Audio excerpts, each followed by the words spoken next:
Hi everyone, welcome to North Dakota Pulse, the show about our North Dakota legislative session. It's going to be exciting, it's going to be fun, it's going to be fetch. And what we're going to be talking about tonight is the good stuff. We are doing the good stuff on Fridays to give you a little bit of hope after a week of terrible things. So that's what we got going on. We almost have every bill that is going to be out. This coming Monday is the deadline, so this Tuesday we will be done. No more surprises. No more bills that will be like a House resolution to praise Godzilla as they come here to destroy us.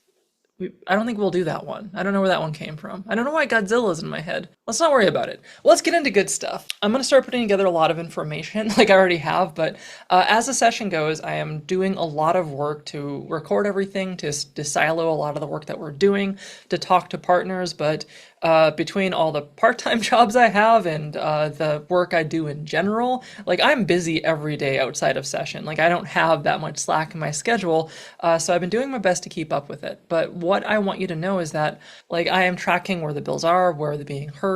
I have a lot more bills than just the suicide prevention bills that I think are kind of interesting. I am also waiting for partners to tell me what their list of good bills are. I think everyone's going to be a lot less busy starting towards mid-February, early February. So there's going to be a lot of time that I have to develop resources to make sure you know how to be active during the session. That said, I've been looking at what's past the chambers that they are in, and I've been looking at the good bills that have passed, which means they're going to go over to the next chamber, and typically they have a pretty good chance if they pass to move on into law, at least if they're not contentious, or sometimes if they are.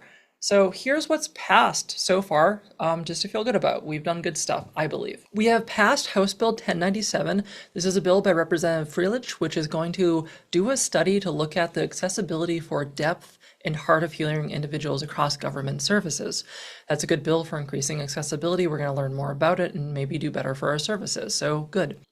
Keep in mind, this is just passing one chamber, so it does have to pass another one for everything I'm talking about here. It's not law, it's not close to law, but it is moving into its next step. Some bills haven't made it. So the other bill to talk about is going to be House Bill 1108. This is by Representative Hager, and it's increasing patient networks. What I believe this does, and I could be wrong, is it effectively makes Minnesota kind of in network for North Dakota. I don't know if it's neighboring states, neighboring cities, exactly how that plays out, but it looks to increase medical coverage. We have House Bill 1178 that was introduced by Representative Novak, and that is allowing our college students to leave campus and vote without consequences, so yay democracy. We have House Bill 1420 that is introduced by Representative Murphy, and it gives our libraries more money. I like that. We have Senate Bill 2043 that is by Senator Axman, and it revokes the licenses of teachers convicted of sexual crimes to assure that our students are going to be safe. We have Senate Bill 2079 that was introduced by the Senate Human Service Committee, probably by request of one of our state agencies, that makes peer support specialists Tier 4 mental health professionals. This is extraordinarily important as it legitimizes a lot of the work that peer support people do in helping keep each other safe and supported. We have Senate Bill 2081, introduced also by the Senate Human Service Committee. This is creating a central site for mental health services specifically for elderly. We have identified there's been a shortage of services, or at least barriers to service for elders across the state, and we're looking to do more work to help them. Then we have Senate Bill 2145 by Senator Roars, which is giving protections to first responders to make sure that they're not going to be civically liable for the work that they are doing as part of their job.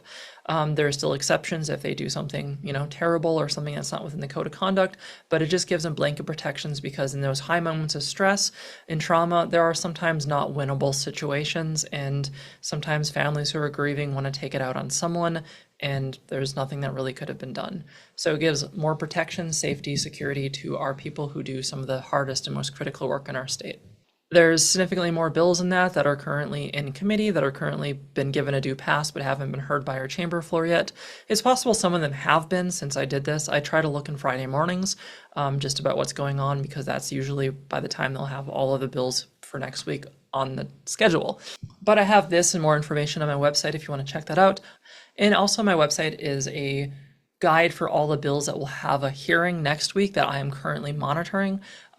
They all can all of them you can submit testimony for right now, and there's a number of ones of interest. But we're just talking about good news, but there are a lot of good ones. I just want to let you know about that. I will be sending out a newsletter tomorrow morning to give everyone a heads up on that, but that's kind of what I got for you tonight. I hope you've been enjoying the show. I haven't had time to do like graphics and stuff. I don't know if it matters that much. I feel like it gives it a slightly more cool vibe. I don't know, more entertaining, a little bit shiny show up, right?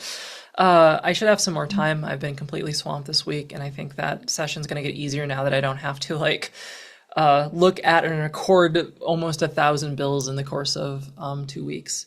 So thank you for joining me. Please share the show if you think it's valuable. Like, follow, subscribe. You know how it goes. But always, at the end of the day, no matter what, yay democracy.